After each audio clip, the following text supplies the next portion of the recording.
Assalamu alaikum everyone and welcome to day 12 of the 20 by 20 Wellbeing Challenge Season 2. As always, your host here, Shamil, with my co-host. Assalamu alaikum everyone. Thank you for joining us today. This is Shazia, your co-host. And as always, thank you for tuning in every single day. Today is day 12.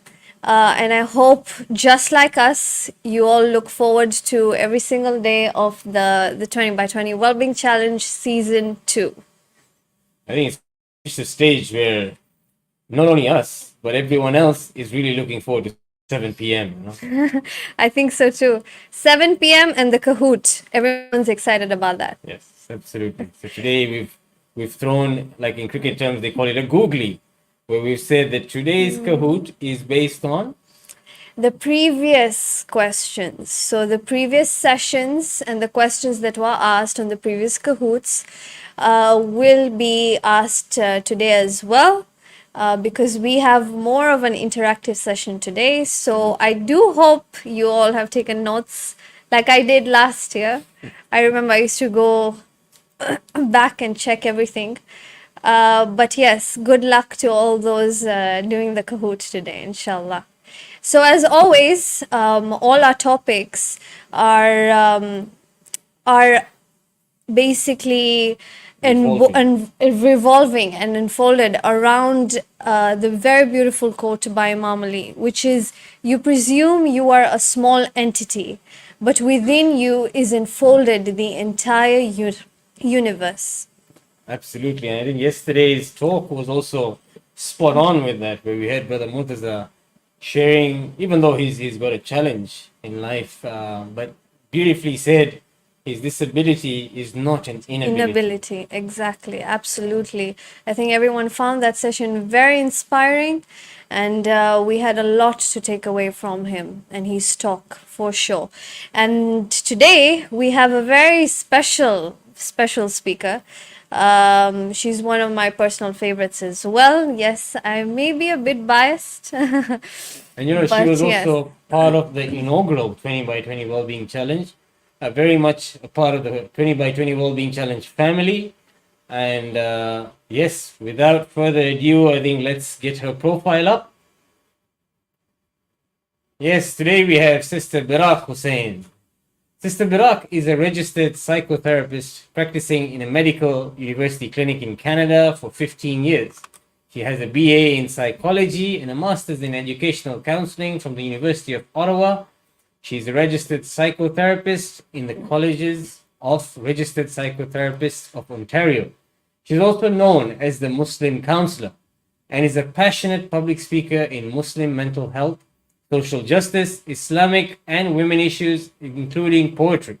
She speaks on a variety of Islamic psychological issues, bridging the connection and misconceptions around Islam and mental health, and as well as Islam and women. She has worked locally and internationally on a variety of mental health initiatives, working tirelessly to break the stigma around the topic within the community through TV documentaries, shows, as well as implementing wellness programs with widows and orphan charity groups in Iraq, and with the Imam Mahdi Association of Marja'iyat Liaison Office of Sayyid Sistani in North America. Today's topic, a special topic, is debunking the link between healing and escaping judgment. Sister Berak, are you there with us? Yes, I am. Assalamu alaikum. Assalamu alaikum. Assalamu alaikum. Thank you for joining us today. Thank you for having me and making me get up early on a Sunday morning. I think that's the only part that is the difficult part, which is the time difference. The time difference, But yes. subhanAllah, you're such a pivotal member of this family, and it's always great to have you with your wisdom and what you can share. Thank you. I'm honored to have been part of that program, and it's a close one to my heart. As you know, the discussion we had last time was a very personal, deep, a deep session that is probably one of the first times that I've ever disclosed that part of my life publicly. And I know I needed to do it within the medium that we had with this beautiful program that you have developed for our community. Because it's time to talk about these things. And if you yourself have been through these, and you're talking about mental health and abuse and domestic violence and so on and so forth, there comes a point where, you know what, it's time to share also, not just talk about it from a professional perspective. So I'm really looking forward to today's session as well. Believe it or not, from that time until now, I was always thinking about that program and how it, if anything, you know, how it affected other people as well, who I know are living through circumstances like that as well.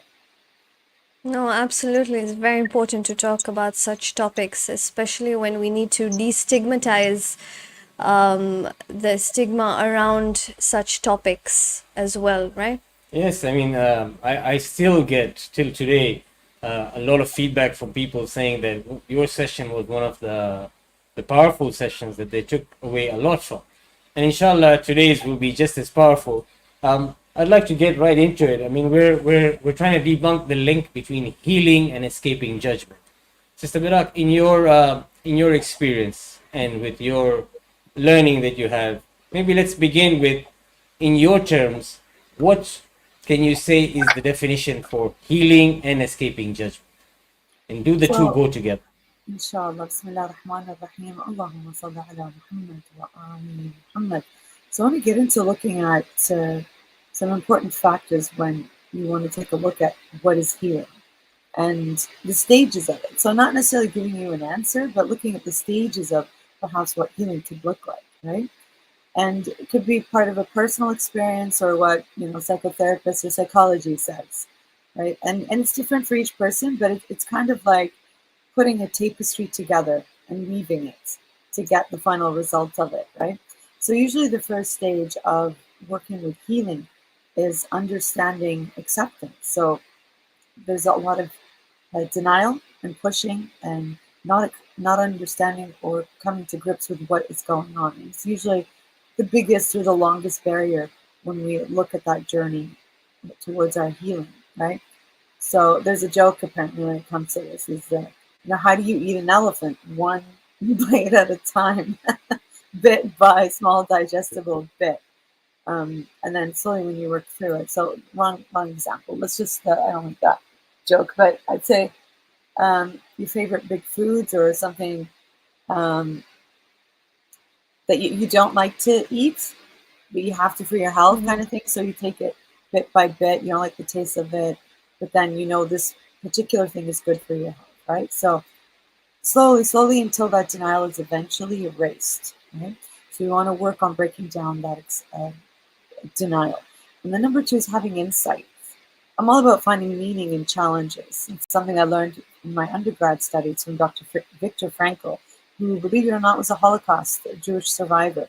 And as a Muslim, I really resonated with his ideas of finding meaning in suffering, especially as a Muslim Shia.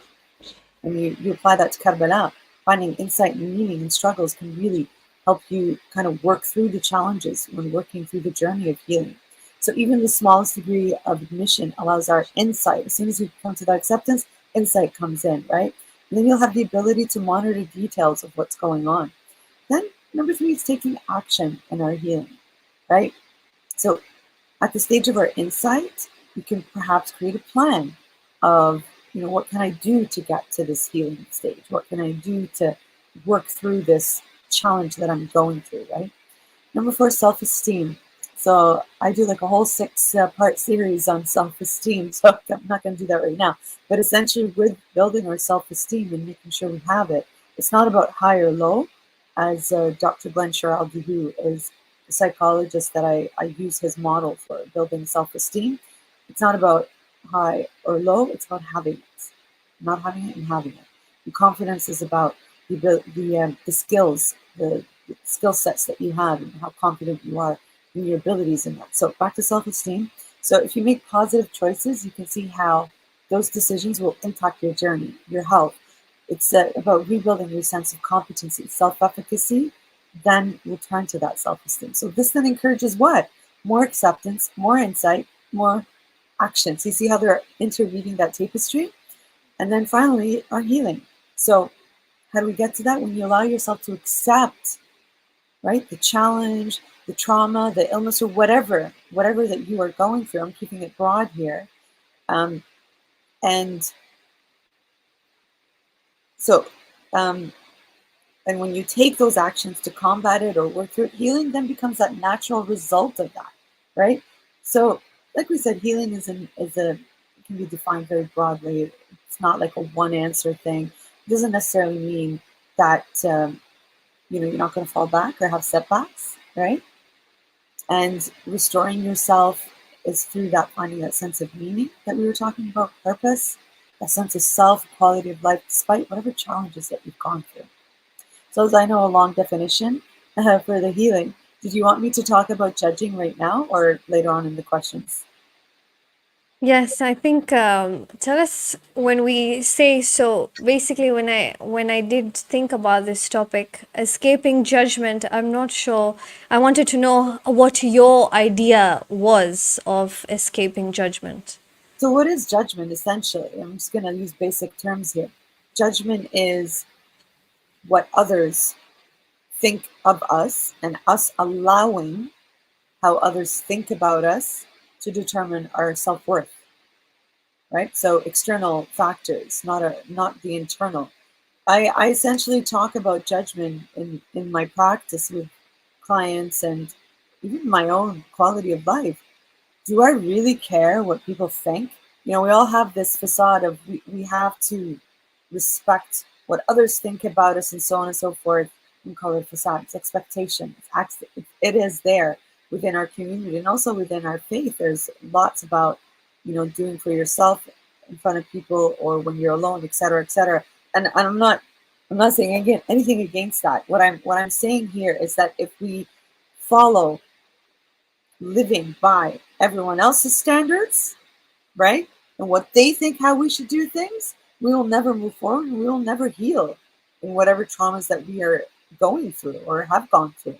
So that I think 20 plus odd years of professional work and going through life experiences, I know I personally lived through what expectations of others were.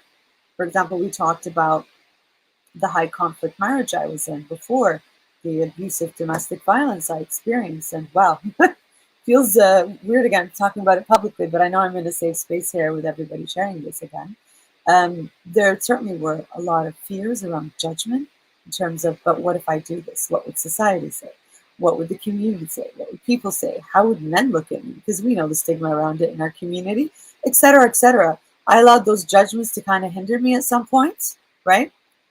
Even in my line of work, when I was taking a crack at anybody that would say anything that was against our religion, our standards, or morals, or behaviors, and so on and so forth. And I was standing up for victims. When I was saying anything that people didn't want to hear. Judgment at that point, I did not care anymore. After having lived through so many different challenges, judgment at that point, I would not allow it to hold me. And I think this is why the work that I have been doing has gotten as far as it has, especially when it comes to demystifying and breaking the misconceptions around mental health, and especially in our Muslim communities, because I was pushing the edge in our community. When I'm coming to a very conservative community, and they don't talk about sexual abuse or assault, talk about the addictions that we have, such as gambling or pornography, and so on and so forth.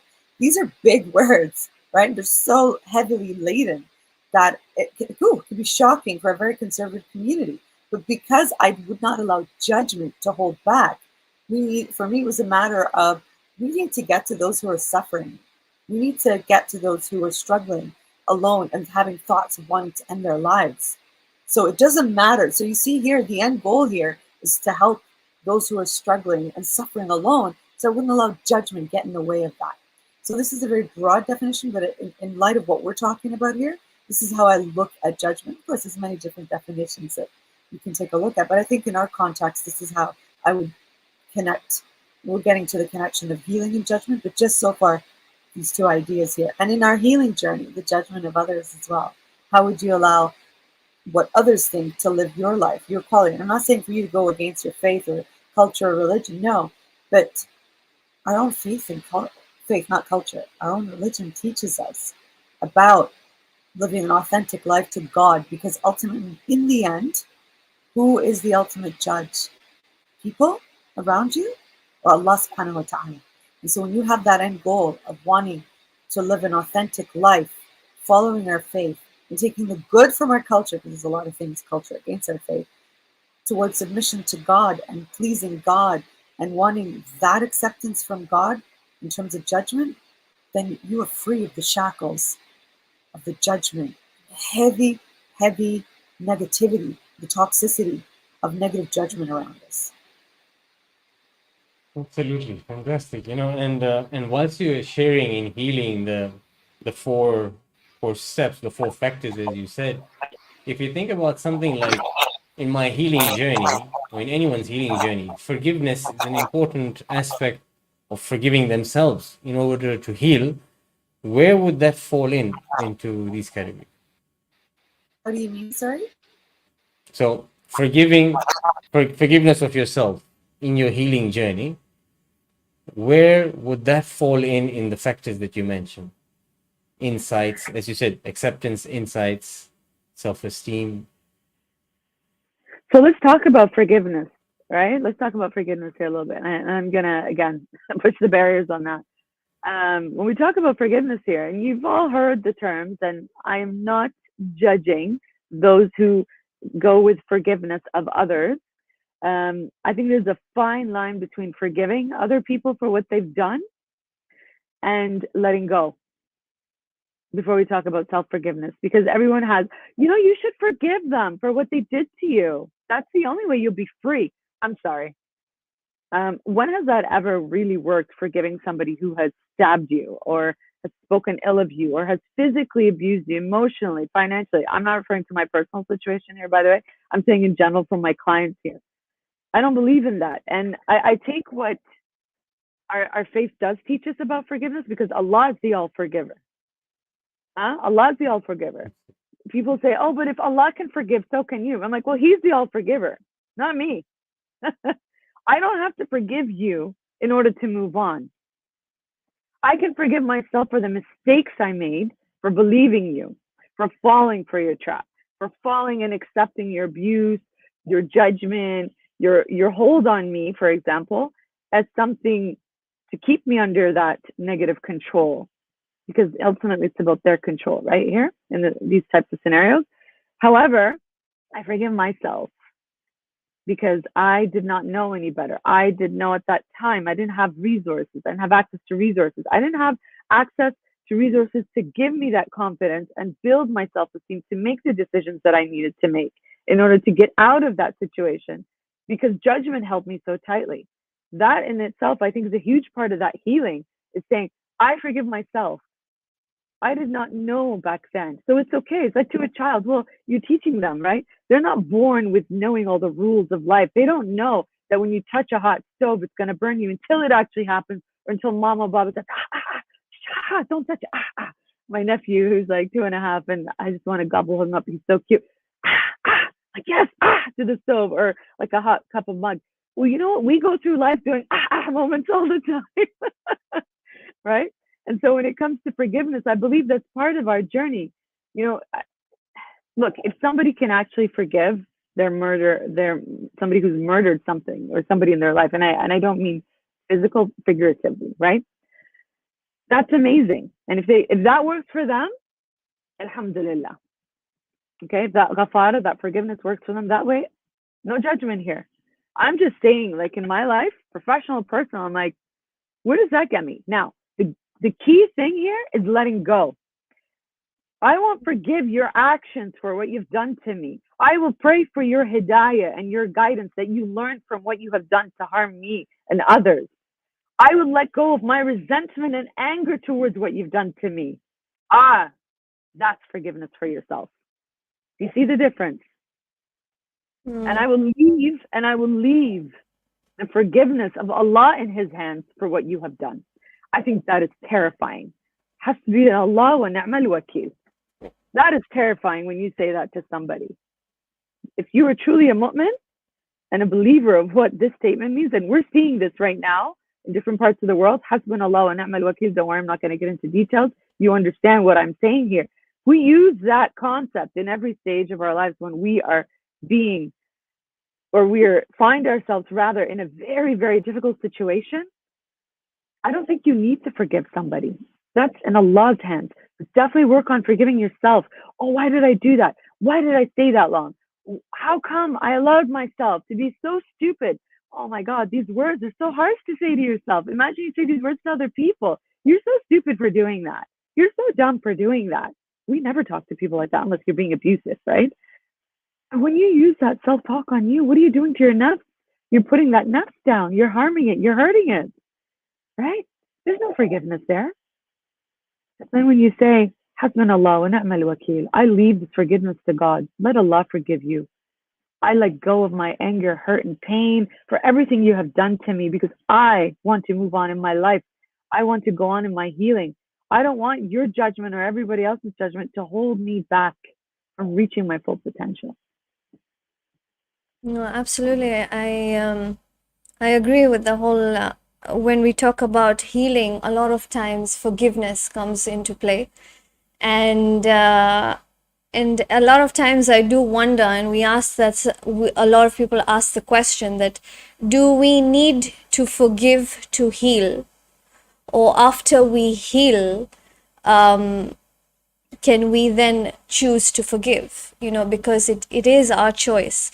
But yes, I do completely agree that it's very important to forgive ourselves, especially when we're in a situation where it's told to us that this is consequential to your choices that you have made.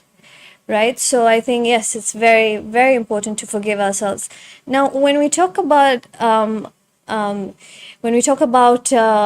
lack of judgment or escaping judgment, we talk about setting boundaries, especially when we're in the phase of healing. It's very important to set those boundaries. But many take offense of that. And they don't understand what the point of it, because we live in a culture where it's very difficult to say no, right? So it's like, and we have this whole thing of people pleasing, right? Because we're in the phase of healing, you also don't want to lose out on the people that you have in your life already, right? So how essential is setting boundaries and getting ourselves out of the mindset of people pleasing? And setting boundaries, that's a tough one, right? Because nobody likes to be in the position where they hear the word no being said to them, right? The idea with boundaries, however, is to set healthy understandings between two people or community or rules in terms of whether you're, students at school, in the workplace, at our centers, wherever. These healthy boundaries give communication details for people to know what they can do and cannot do. Because sometimes people don't have boundaries, like no filters, as the expression goes, no filters, right? That will make you believe you could do anything you want, meaning that you have the potential to hurt somebody. But if you tell somebody, please don't say that, using I statements like, I feel disrespected when you don't allow me to finish what I'm saying, instead of saying, you interrupted me, you say, I don't feel respected when I didn't get the chance to finish what I'm saying. So when I'm speaking, could you kindly, allow me to finish saying what I'm saying, and then we can discuss from there, right? So I think it is important to set our boundaries. Boundaries allow us to understand schemas and worldviews and what the other person feels and doesn't feel comfortable with. However, excuse me, I haven't had my proper morning drinks yet here. However, when we take a look at what it means to set boundaries, it's how you do it as well when you set boundaries with others. So being able to clearly communicate what the needs and wants are, right? And honoring and respecting our own needs and the needs of others, and respecting others' values, okay? Their beliefs and opinions, even if they are different, all right? So this is important here when we take a look at setting boundaries, especially in our healing journey, right? Boundaries are not about others. I think it's about our self-respect. If we can learn to look at boundaries in a different way, rather than saying, oh, it's telling others no, it's about telling yourself yes, right? But being aware not to be selfish about it, being very cognizant how it could affect others, but also most importantly yourself, that nafs. Are you doing that nafs al-mutma'inna for yourself? Again, end goal here is always God, submission to God and acceptance, and in terms of Allah accepting us here, right? And not going to the judgment of others. Because so easily we fall into, all right, so I'm going to try to please others. Like, for example, Radat al-Walidain, that's different, all right? So wanting our parents' acceptance of ourselves, that's different. Where that's a red line we don't cross when it comes to Islam. Except, and we know this, not my words, from the scholars, when it comes to physical abuse and so on and so forth, there are different aspects to that, right? And community involvements as well when it comes to that kind of thing, right? So not taking away from that. So it's really important to have that idea of that self-respect to our nafs, I believe, is honoring our nafs when we look at the idea of setting boundaries, because we don't want people to cross over into that space. And perhaps these are concepts that we don't understand. Like, what is this personal spacing? This is a Western concept, because we're all about unity, we're all about the community, we're all about collectivism, right? It's not about the individual. But I think you can still honor the collective when you take care of that nafs. And we have that ayah in the Quran, and I'm paraphrasing here. You can't change a whole nation if you don't work on changing what's within yourself, right? And especially with one of my favorite quotes that I always used to, when I did early days of Muslim mental health, is the one about the Imam, what we were just talking about right now, right? When you first started, about that universe within yourself and how you take care of that universe. Not about being selfish, but it's about being selfless to yourself, if that makes sense, while still honoring everybody else around you, but not following in on their judgment. How else are you going to get to that healing if we're constantly letting other people step on us, right? And absolutely, you want to please people. I mean, that's the way of the Prophet and the Imams, peace be upon them, right? However, I think we're not mahsoomin to take on what they could have taken, but we strive towards that goal of goodness and perfection as they were. Like, we're not perfect, but we strive towards that. And that striving, that struggle, I think can really help us when we are looking at our boundaries, when we are looking at healing, when we are looking at judgment of others. Is, all right, so within myself here, what's okay and not okay? We're also very individual, right? Meaning we're not cookie cutter, copy paste. We're so different in how we interact with people around us. My level of tolerance is going to be probably different than yours. I'm known for my Iraqi, Karbala'i temper better now because I've learned how to manage it over the years. But then, for example, when can that be flared, right? Because it's very unique to me, so to speak. Well, if I'm tired, if I'm hungry, if I haven't rested, if I'm constantly, watching the news and it's so negative, and so you see how all of those bring down our tolerance filters, right? And so all of a sudden, your needs are not met, and constantly having to meet the needs of other people. You haven't set boundaries for yourself. It's not healthy. Boom! Like, of course you're gonna blow up, right? So I hope that this discussion again, these questions are wonderful. They're not black and white. There has to be a discussion about each one, so it kind of flows and makes sense. Yeah. Amazing. Definitely. I think 2 days ago, Sister Sukaina also said a very beautiful thing, that we need to be, when we're setting boundaries or when we're learning how to say no, at least sometimes, we need to be more compassionate towards ourselves as well. So yes, I think that's important. And you can be respectful. You can still be nice and respectful towards other people. Yeah. But have you seen how we teach our kids, like when they're being beat up in the playground? No, like you don't have to be nice about it in those moments. There are moments where you're not. And our religion, by the way, and I remember I studied this a bit, teaches us about justified anger, right? Mm-hmm. That is allowed. Justified anger, strength, force, whether it's physical or by words, that is allowed. It has to be justified. And then justified, scholars teach us what justified means. I'm not going to get into that. But I'm not saying be a pushover here. No, you absolutely can set your boundaries, and depending on what the situation is. Amazing. I think we don't want this talk to stop. We want it to continue, but we'll have to quickly take a short switch to the Kahoot. Please remain with us, Ya Ukhti Berak, and we'll come back to you and continue this conversation with some more questions. And inshallah, we'll take some questions from the audience as well. Yeah? All right. Let's have the Kahoot for today. The leaderboard. Yeah. Yeah, before that, I think We have the leaderboard, let's do yeah. the leaderboard. Yeah, why not? It's not changing so far. So In first place, we have Sister Zara Juma. Second place, we have Sister Rosamine Vazir. And in third place, we have Sister Nazneen. So quite close as well. All of you can take a look at your names and where you are placed. yes, and in that, I think we'll just mention as well an apology before that. In yesterday's Kahoot, question 1 had a slight mistake, whereas in the ayat that was mentioned in Surah Baqarah, it should have been verse number 286, whereas the option given was 186. So what we've done is that we've struck out that question in the scores for everyone, just to make it fair. Yeah, so we apologize for that, but inshallah it's a learning process for all of us as well. But let's move into today's Kahoot. Yes. Yeah, and I'm Kahoot particularly for day interested 12. to see who has been taking notes and following and listening. So the game pin is up there, 934191. Please log in. We can go through the Kahoot and inshallah get back to our discussion with Sister Berak, which is always a pleasure speaking and learning from her. Definitely.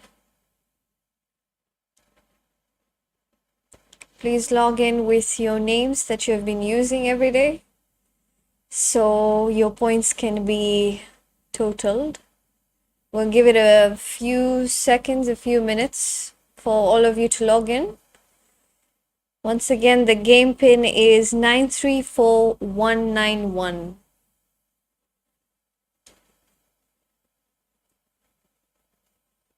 Yeah, and I think this year what we've done is that we've maintained the recordings as well, and we're sharing them every day on the group. And I've had a lot of people come back and saying that's very helpful because they're able to go back and Yes. to watch them and to properly sit down and understand what was said. And it's been amazing because we've been having an average of about 350, 400 views worldwide, and it's making a difference, which is great. That's our intention the whole time. We just want to make a difference. Yeah. A little, but a difference. I think there's many people that can benefit out of it is Yes. what the goal is, and has always been the goal. So yeah, inshallah. I think we'll give it just 10 more seconds before we begin. Yes, 10 more seconds, and we will start soon with Kahoot for day 12.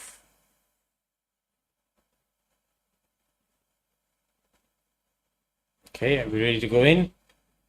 All right, let's get started. Okay, I think we can start. Kahoot, day 12, question number 1.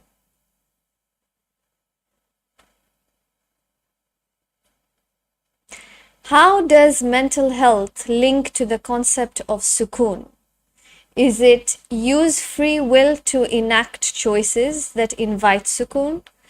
The miskeen person is helpless on their mental health journey.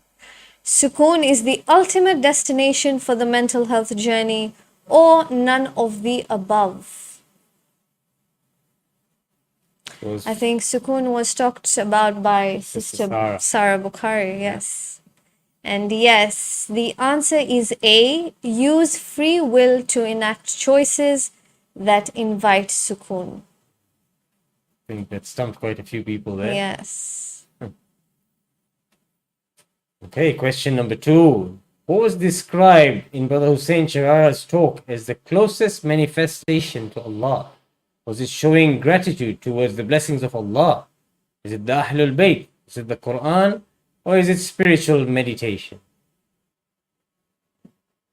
Yeah, Brother Hussain Charara's was the first talk. The first talk, Day one. and everyone loved that talk. Yeah, it was a good way to start it. Yes. Yes, the correct answer is actually the Quran. We have a lot of people selecting option A, but the correct answer was the Quran, and I think only 3 people got that. Okay. And question number 3. What breathing exercise is mentioned as a method of anxiety Is it the 4-7-8 breathing, breath holding exercise, rapid and shallow breathing, or no breathing? Wow. That's a bit I think cruel. our Kahoot boys have been playing around with this, no breathing. And yes, it's the 4-7-8 breathing. Everyone remembers this one. Yes. Okay, we move to question 4. In Sister Tezim Danji's talk, what was the right combination? Was it stress and bonding? Was it oxytocin and bonding? Was it hydrogen bonding? Or was it love and bonding? Yes, the correct answer most definitely is oxytocin and bonding.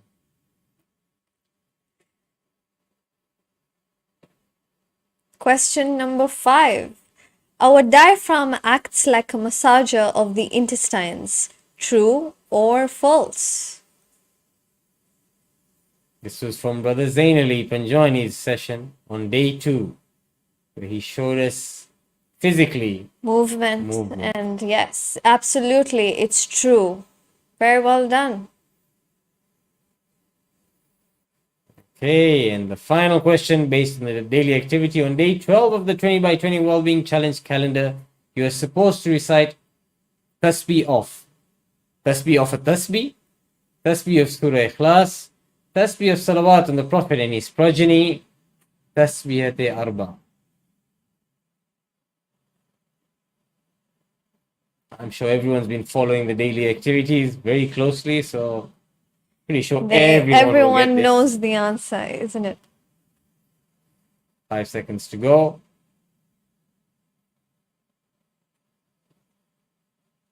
And the correct answer is Salawat on the Prophet and his progeny. And yes, literally everyone got that right. In third place, we have Sister Halima today. In second place, we have Sister Asma. And in first place, Brother Ali. Well done to all of you. Okay. That was Fantastic. all for the Kahoot for today.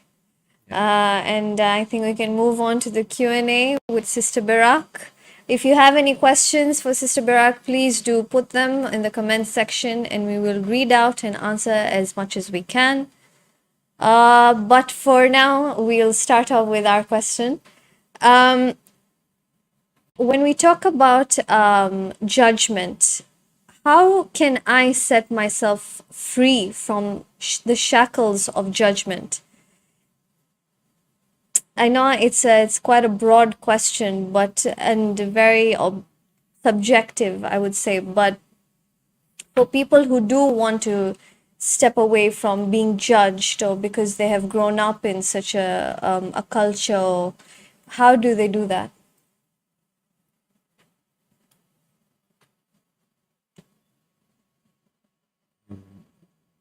We can't I hear think you, we Sister can't, Berak. I think probably you're on mute.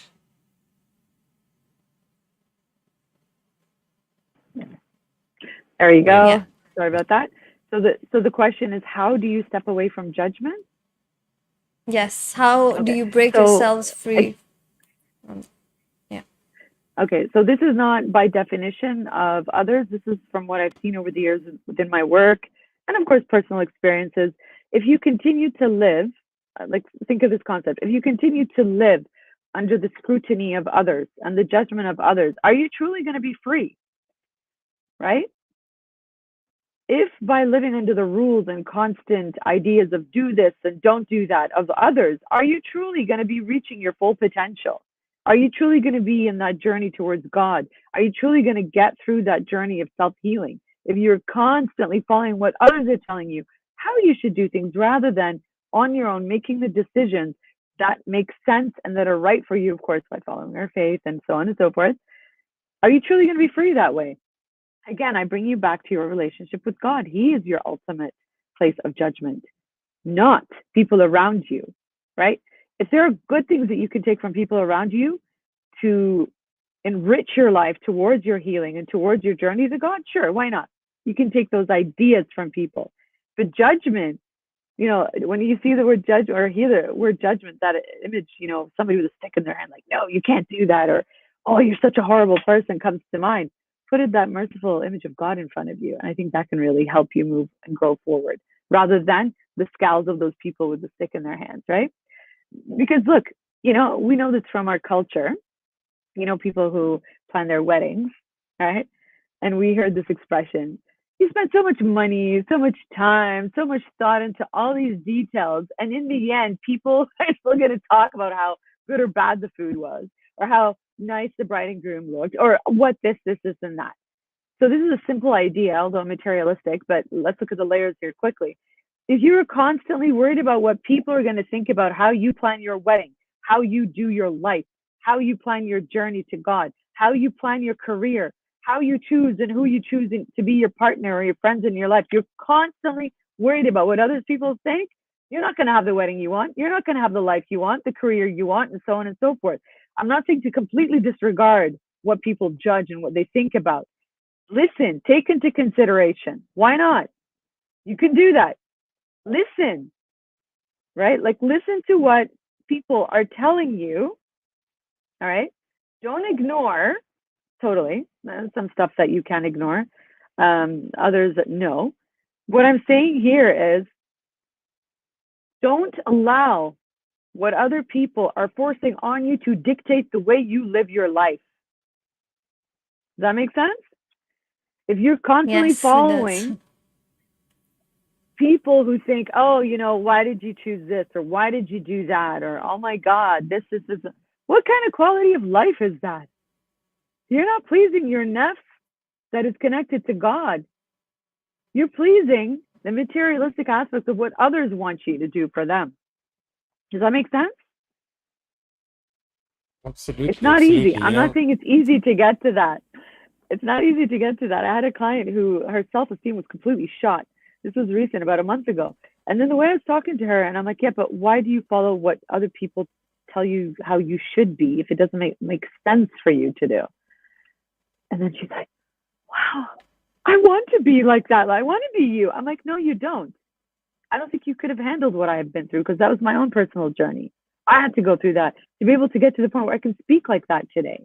You have your own healing journey to go through to get you to your realizations, and without the judgment of people. However, the judgment of people can also serve as a positive service for you, in the sense that, you heard that expression, if people don't complain about what you're doing, then I'm totally rewording it here, but you're doing something right if people are talking about what you're doing. I don't mean like the bad things you do. I'm talking about you're doing something that is unusual or outside of the norm, or not following what people expect you to do, and then they're talking about it. Oh, you must be doing something right. That expression. Mm-hmm. However, just be God conscious throughout your whole process. Like, people talk like this like Western feminist type of talk. I'm not doing that here. Everything I'm talking about is being God conscious throughout this journey of setting boundaries, throughout this journey of saying no to people, still being God conscious, and being conscious of the akhlaq that we have been taught, and the adab of the Ahlul Bayt, ethics and good behavior of what we've been taught by the Ahlul Bayt, alayhim assalam, and our Prophet sallallahu alayhi wa sallam. Does that make sense what I'm saying here? It's not a free-for-all for you do, I do me, you do you. I don't believe in that to that degree, because that's not being God conscious. You do you. No, that's not being God conscious, because it's all about you and your nafs. I'm saying you do you with God consciousness and awareness. You're fine then. People want to judge for how you dress, how you look, what career, partner, this, that, being stuck in an unhappy marriage, being stuck in an unhappy career, being stuck in a this, and that. Where do you have room to grow? There's no room to grow here. So choices we make here when it comes to judgment of others and being free of those shackles, because I do believe they're shackles, is just to be God conscious about how you do that, all right? And still take into consideration the good that you hear about the you do you type of thing, but it's got to be in line with our beliefs. Definitely. Be God conscious and not people conscious, because they will judge anyway. Right? So you focus on pleasing God. So you know what? Have the food you want. Have the food that you want at your wedding, not what they want, right? Because I think we understand that wedding concept. It's like even what's on the table, they'll judge that. Yeah, the decorations weren't so good. The centerpiece, the decor. By the way, I used to be a wedding decorator back in the day, huh?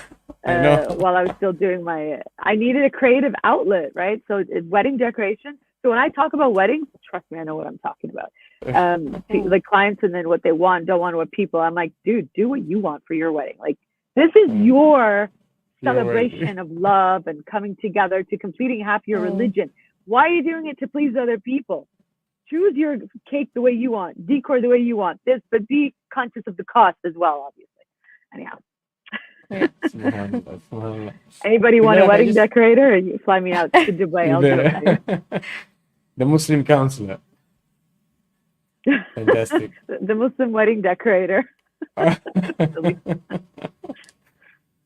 Mr. Berak, you beautifully explained about right now as we're talking, in your healing journey, you don't really focus on the judgment of people, but there's also a thin line between judgment and maybe feedback.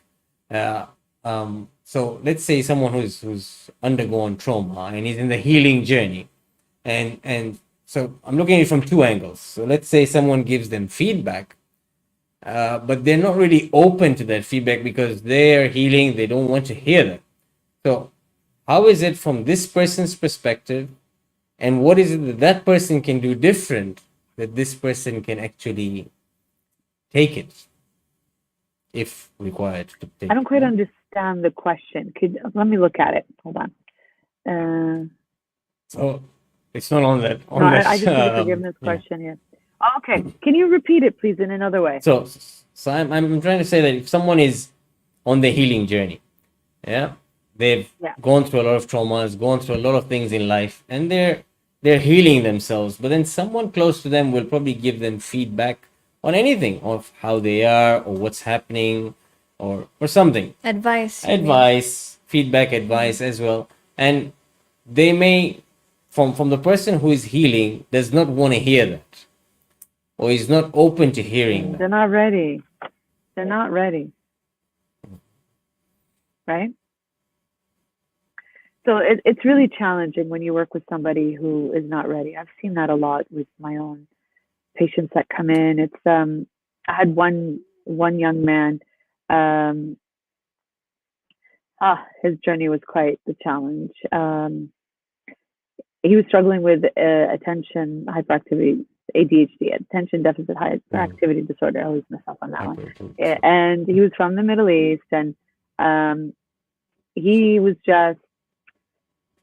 not ready to hear it. And I think it's because of the lack of awareness of mental health, period. Because once you become, aware of what mental health is, especially from a spiritual culture, and you accept that. I think we're at this point. We're far now in our community. I would imagine, for the most part, still some people learning more about it, that would have been more receptive. So it really depends on the factors. This young man, he ran out of my office. I never saw him again because he was so afraid of what that label meant, what it would mean to his family, and so on and so forth. And immediately jumped to the idea that means I'm crazy. No, Baba, you're not crazy. Your neural processing is different. That's it. So we just have to figure out the medication that you take to help you wire so you can think better for yourself, so you can focus better. So when we break it down neurologically, scientifically, I think people are more accepting. And that's why when I first started talking about mental health before, I always use science and faith because it made more sense. None of this mumbo jumbo, how I feel, you do you. That doesn't work with us, right? Not, at least now I think it works better than it did back then. So when we're talking about somebody being willing to work with something that they're not ready for, we have to wait for them to be ready. And that doesn't mean we pressure them. That doesn't mean we say, snap out of it. We can't use those words. That's not compassionate. What we could say is, I am here for you. Let's go for a coffee. Let's go walk by the beach in Dubai. Get nature. Nature is great. It just brings down our stress levels, and research has shown that when you're out in nature, it actually brings down our stress levels. We have a professor here at the university where I work at during COVID. He really, really focused on, he works on happiness, psychology and happiness. And then one of the studies he shared to us, and I always love sharing this, is that children who, and this is in Ottawa, in my own city, this research was done, that when children went to a museum for the day, for an outing, they enjoyed it. They had a lot of fun and so on and so forth. The next day they took them out in nature, right? And what they found is that their stress levels shot down and their happiness levels went up. And this was consistent. So when you're out in nature, when you're in a place of that helps you towards that sukoon that we were talking about in the question earlier, and my sister Bukhari, by the way, salam sister. I'm a huge fan of hers. her writing, it just evokes such serenity Very within us. beautiful. Yeah, mashallah, mashallah. I look forward to reading and hearing when she recites or shares her poetry through social media. Off point here. But although this stuff can help, it can help reduce stress. So what can we do to help this person who's not ready to accept? Let's work on other aspects in their life. Don't tackle that specific issue if they're not ready right away to deal with it. So perhaps what we can do is offer comfort for them, to reduce that stress level, the cortisol hormones, bring them down. When you bring the stress level down, neurologically and physiologically, they are not as activated. They are more regulated. Hence, they would be more receptive, perhaps, to working on the issue at hand. Denial is a huge one. There's nothing wrong with me. I don't have a drinking problem, an addiction problem. And I say that bluntly because we do have that in the Muslim community as well. I don't have a pornography issue. No, I don't. I don't have this. I don't have that. I don't have, addictive nature to this, and that. And they're going to deny it because they're afraid of what it means. Now, this young man, he was afraid of what that label meant. For him, it immediately meant that he was crazy. When in fact, it was just the neurological, the neural pathways just processing information differently. So let's work on perhaps a community of compassion, community of acceptance of somebody as they are. And I'm not saying acceptance of somebody who's being abusive. Heck no, not at all. That needs to be called out, and with very, harsh intervention, as that word goes, right? And with important, respected people in our communities to stop that as well. But we're talking about somebody who's struggling with their mental health, or is in an abusive situation, or has an addiction, or is just not taking care of themselves. And it's hard for them to accept that first. Well, you know what? Let's approach them with compassion. Let's bring down the cortisol level so they're more open to accepting the support that could come their way. Does that help? Yeah, definitely. And those who don't know what cortisol is, it's a stress hormone. When you're stressed, it's the hormone that goes there. Yes. Stress, the number one stress hormone released in your system is cortisol.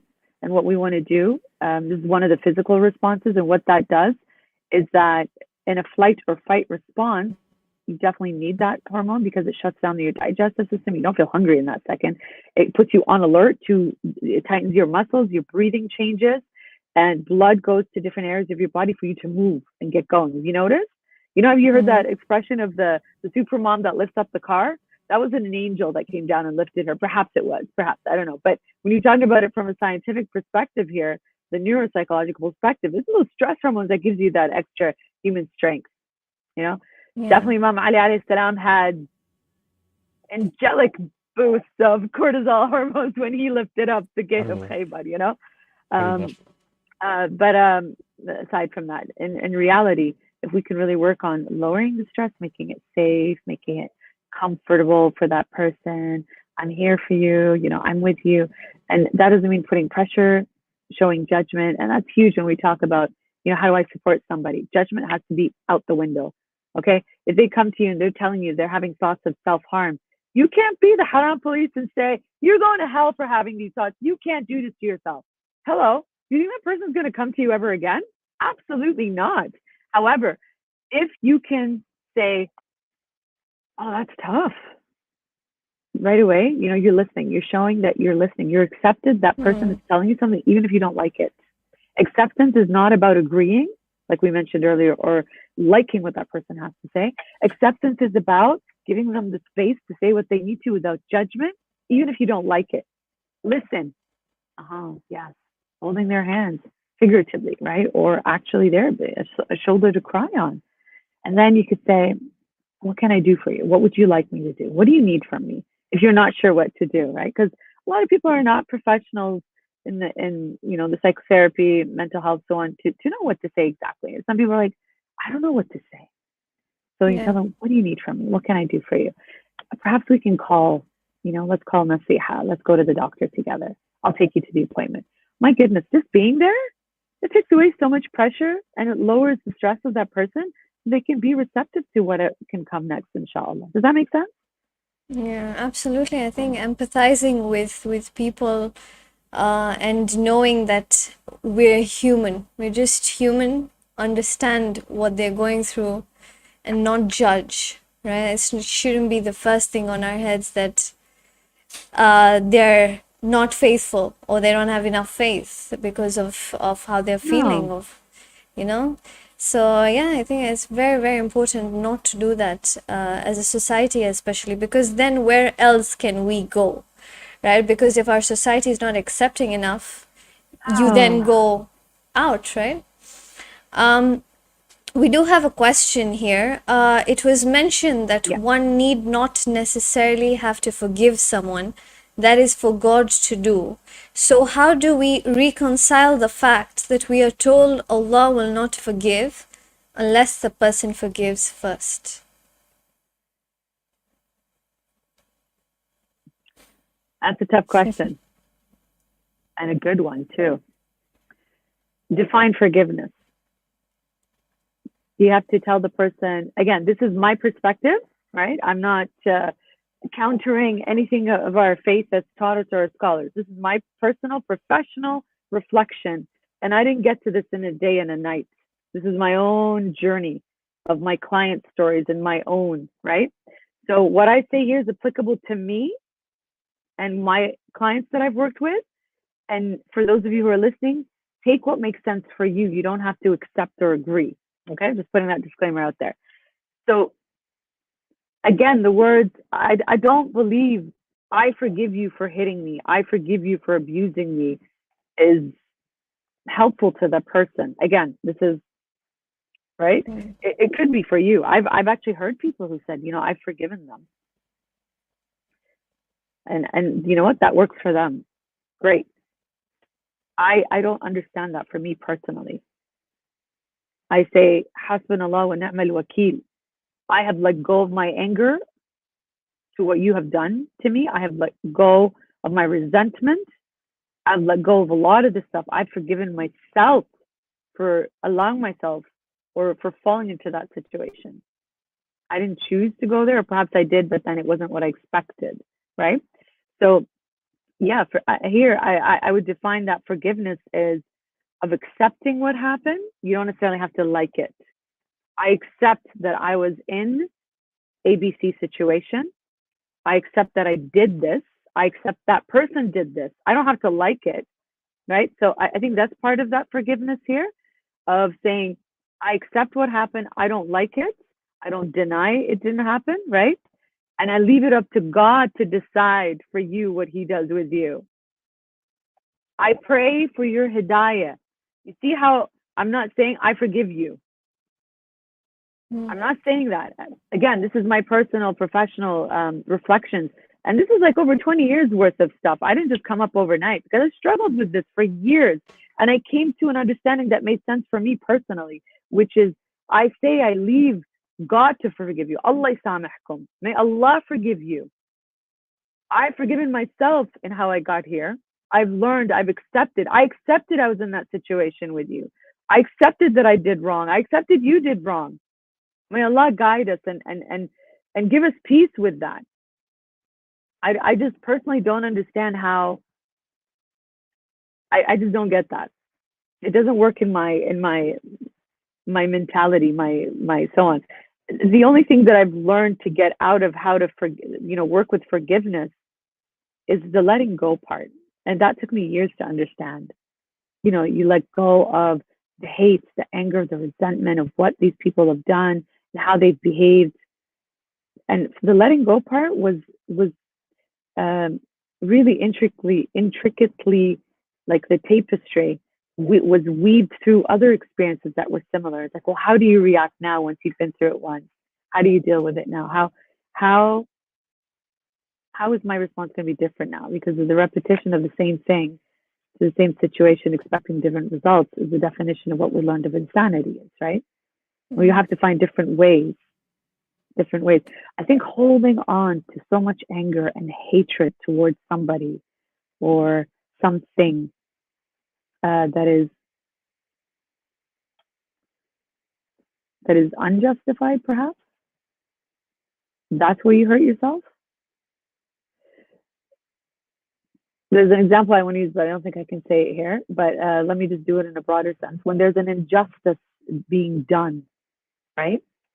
And you are seeing things in front of you that is absolutely abhorrent. Can you forgive that person in front of you? What do we say? We say, Hasbunallah wa ni'mal wakeel.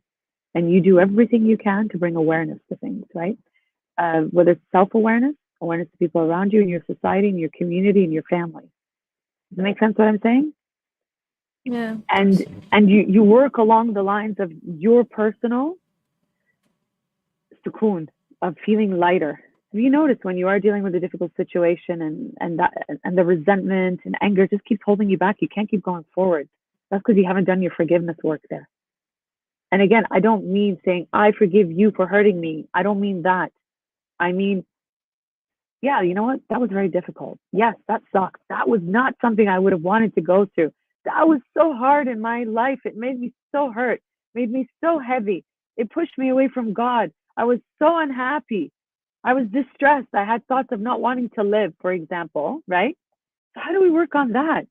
This is the part where we got work on letting go. Acceptance, even though you don't like it, right? Working on lowering overall our stress levels in our lives, not just in that moment when we talked about earlier, lowering the stress hormones, but lowering stress in all areas of our lives, and learning how to find meaning in our suffering. Huh? Finding meaning in our suffering teaches you the lessons. Can I bring it back to Sayyidah Zainab, salamallah alayha? When she said, I saw nothing but beauty. What did she see in front of her? Did Sayyidah Zainab forgive them? I don't know. I think her lectures sent them to hell, if anything, right? She really, really pricked their consciousness, right? When she spoke the way she did in the courts and then how she propagated the message of what happened in Karbala. I don't think there's anything about forgiveness there. I mean, if you look at the history of what happened there was revenge taking place by Mukhtar al-Thaqafi. Was there forgiveness there for what happened? I don't think so, right? Obviously, I'm using this as a very, large-scale example here, but I'm just trying to make the connections here. Was there forgiveness? No, there were lessons learned. There were lessons learned in that journey of healing that we can take here and apply to our lives as well, right? So this is, again, I reiterate, my very personal reflections from my professional life throughout years of seeing stories of people who've been hurt, people who've been sexually assaulted, physically abused, who were left to fend for themselves in the world, like young people who their parents didn't take care of them, they had to parent themselves, right? Like things like that. How do you work with forgiving your parents like that? How do you do this? How do you do that? It's about accepting the situation. Perhaps that's all they knew at the time, right? So you see how hard I'm working with the idea of not saying I forgive you, but rather really looking at the circumstances around you to find your inner peace with the situation. Perhaps that's forgiveness. Yeah. I don't know. Ask me 5 years from now, do I still have the same definition of forgiveness? Perhaps it might change. Right now, this is where I am, that I've come to an acceptance and a really good acceptance. And I feel comfortable with this right now in my life. In the past, my abuser said, why don't you just let it go and get over it? If you don't get over it, that's on you. If you don't get over it and just let things be gone, and I'm sure the victims and survivors have heard this one. You are the one who is being abused, and yet it's projected onto you that you are the issue for not letting go. How does that make sense? This is part of that Gaslighting at its best. Gaslighting, projecting. Yeah, get over it. I hurt you, but you get over it. Excuse me? I accept that you hurt me. I don't have to like it. I will let go of my hurt of you hurting me. I will not forgive your actions. May Allah forgive you for what you've inflicted upon people. I think that summarizes it right there. But I free myself from the life and trauma that I lived under that. I no longer live there, and I no longer allow myself to be held by the shackles of that trauma. That is letting go. Forgiving myself for saying it was my fault and believing the gaslighting and the projecting and allowing myself to be under that control. I forgive myself for that. I thought I was doing it out of love, with expectations of community, society, family expectations, whatever scenario we're talking about here. I forgive myself for doing that. I did what I thought was right. I was keeping everything together at the time. But alhamdulillah, with awareness and that nafs that kept beating and beating and beating, and in terms of making sure I'm aware, and I've seen this with the people around me as well, that I'm miserable of accepting the situation that I'm in, that I did not resist, that I did not stand up, that I did not speak up. I forgive myself for not doing it at the time. I didn't have the awareness of the strength. That again, when I hear the strength of Lady Zainab, when I hear the strength of how she stood up and how she spoke up, that's always been my forever role model inspiration. To stand up against injustice with justice, with justified anger, that's incredibly powerful. Incredibly powerful. That's how you free those shackles of yourself. That's how you forgive yourself. I believe that. And you see, when Sayyidah Zainab did that, what did she do? She shook a whole nation of people from their sleep of consciousness to this full awareness to how we are Muslims today, and specifically as Shia Muslims. I think that took a lot of spiritual awareness and work to be able to say, I see nothing but beauty. Right? So take that idea and apply that in your life to see where and what and how can I really work on letting go, putting it in God's hands, but letting go for me those heavy shackles so I can move and propel forward. Do you think I'm sitting here in front of you today because I forgave people? I think I justified anger that early days I could not show because I had a lot of trauma that I needed to heal and work through. Because when you are in that place of trauma, you are highly activated. That's why we say, do not speak in anger. That's why the Prophet says, when you are standing in anger, sit down. You're physiologically changing everything in your body. Look how the Prophet knew that back then, and only science now today, neuropsychology research shows us that when you are angry, change your position, change the space, right? So the idea the Prophet's teaching us is regulate yourself. Like I'm saying, do you think I had gotten to where I am today in my personal life and my professional work because I forgave people? I don't think so. It was my justified anger and processing and working and talking and therapy and different therapists and different spiritual leaders over the years and different people that served my needs at the time, because there are people that we come through in life that only hold you back. They don't let you propel forward. They're either lessons, a reason, or a season, or they could be all three, a lifetime. And I do believe and I heard this, I forgot, I saw it the other day, that the people that you come in contact with in our journey, in our life, in our growth, and our development, they weren't mistakes, they were lessons. They were lessons. The good people in your life, they're beautiful, beautiful blessings. Mistakes of people that come into your life, they were lessons for your growth and development and your forgiveness and propelling forward. Sounds like we're in a therapy session right now. so much gems, I think, so many gems to take in. And I think we'll have to definitely arrange a separate session with you. We could go on about this. Yeah, and I think even the viewers have been there listening. Inshallah. You guys really create the space for that. I don't know what it is, the spiritual, magical energy here for people to truly be authentic and really share. I really appreciate that. Alhamdulillah. Thank you for being authentic. Yes, thank you for sharing from your heart and always being there with us. And I think you just be quiet and keep on listening to you. But that's all we have time for today. We've actually gone a bit overboard, but loved every single bit of it. And can't thank you enough, Sister Berak. But inshallah, we'll be in touch again. Shukran. And inshallah, you remember us in your du'as. In person next time. Yes, definitely. We'll have you inside our studio next time. We're working on something, inshallah. Inshallah, definitely. God bless everybody. in your healing, in your journey, inshallah. May you find the energy to be able to let go of the shackles and for you to get closer to Allah subhanahu wa ta'ala and to forgive yourself. And in that journey, if you're able to forgive others as well, all the more power to you for you to propel forward. But don't feel pressured that you have to forgive other people for their actions in order for you to move forward.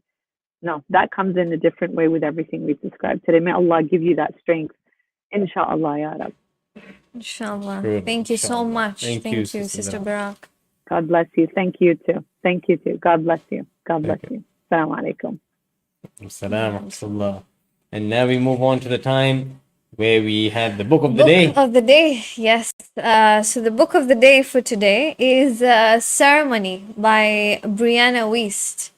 And this is the excerpt. I hope you find the courage to change your life. I hope you do not end this story with a heart full of regrets. I hope you do not spend your years just waiting for your life to begin. I hope you realize that this is not the practice run. This is not the preview. This is it. There is nothing to do but leap. You will think you have forever, but you do not. It all happens and it happens quickly. You are not waiting for another person or the right timing or for everything to fall into place. You are waiting to feel ready enough to exist within the questions, to not need every answer, and to know that this life does not come to us to be perfectly understood, but to be fully experienced in every direction we can possibly reach. Thank you, Sister Shazia. Beautiful lines there.